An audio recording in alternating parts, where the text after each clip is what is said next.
దోశలు రెడీ చేసుకునే ముందుగా కావాల్సిన పదార్థాలు ఏంటో ఇప్పుడు చూద్దాం.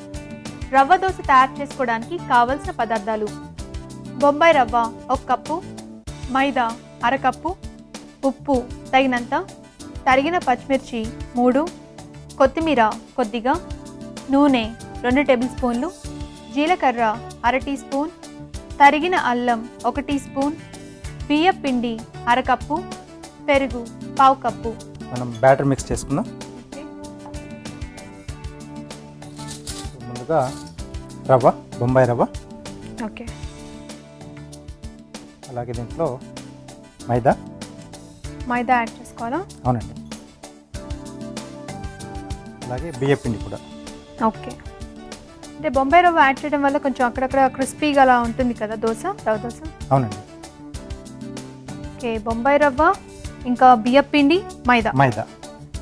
దీంట్లో రుచికి సరిపడా ఉప్పు, పెరుగు వేసి కలుపుకోవాలండి? అవునండి.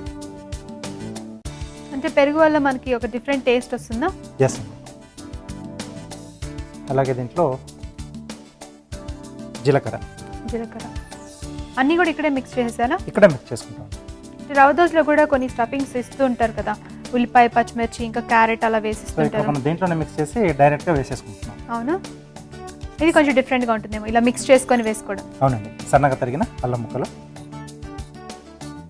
సన్నగా తరిగిన పచ్చిమిరపకాయ ముక్కలు, కొద్దిగా కొత్తిమీర, ఒకసారి బాగా కలిపేసుకొని నీళ్ళు కొంచెం వాటర్ కూడా యాడ్ చేసుకోవాలా? అవునండి. దోశల పిండి లాగా మనం కలుపుకోవాలి. yes జారుడుగా.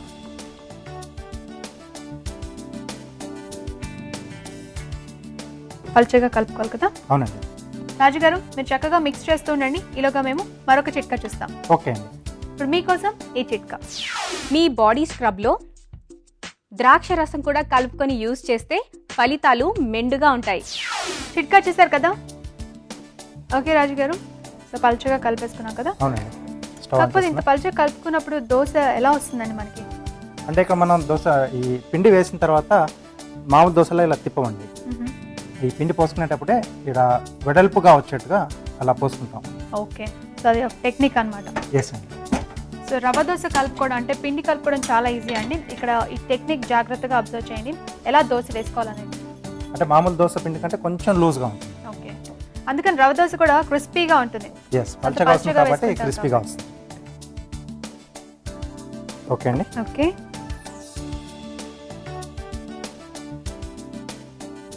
పల్చగా వేసుకోవాలి. పల్చగా వేసేసుకోండి. మరి దీంట్లోకి ఏ చట్నీ బాగుంటుంది? దీంట్లోకి మనం టమాటో చట్నీ కానీ, అంటే కొంచెం స్పైసీగా చేసుకుంటారు కదా, పచ్చిమిరపకాయలు వేసి, లేదా కొబ్బరి చట్నీ కూడా బాగుంటుందండి. ఓకే, అంటే మసాలా దోశలాగా ఇది కూడా మసాలా స్టఫింగ్ చేసుకోవచ్చా దీనికి కూడా? లేదండి, అంటే దీంట్లోనే మనం అన్ని స్పైసెస్ అది వేసాం కదా, టేస్ట్ అదే బాగుంటుంది. అదే బాగుంటుంది. క్రిస్పీగా మంచి రెడ్ కలర్ ఉంటుంది కదా దోశ. అవునండి. సో అక్కడ మనం హోటల్లో, అక్కడ రెస్టారెంట్లో తింటే కొంచెం మనకు పెనం పెద్దగా ఉంటుంది కాబట్టి వాళ్ళకి ఈవెన్గా ఈజీగా వస్తుంది, బాగా పలుచగా వస్తుంది. సో ఇక్కడ మనకి మధ్యలో ఫ్లేమ్ వస్తుంది కాబట్టి చుట్టూరా అలా పెద్ద దోశలు మనం ఇంట్లో ఎక్స్పెక్ట్ చేయకూడదు, ఓన్లీ టేస్ట్ ఎక్స్పెక్ట్ చేయాలి. రాజుగారు రెడీ అండి, సో బాగా క్రిస్పీగా అయినట్టు కనిపిస్తుంది. అవునండి. ఈ దోశలు ఏంటంటే మామూలు దోశలు మనకు కొంచెం ఫాస్ట్గా మనం చేసుకొని తినచ్చు, ఇది కాస్త ఎక్కువ టైం తీసుకుంటుంది కాలడానికి. ఇంకా బొంబాయి రవ్వ ఇవన్నీ కూడా మిక్స్ చేసాం కదా, మైదా. అవునండి. వావ్, వేడిస్తారా?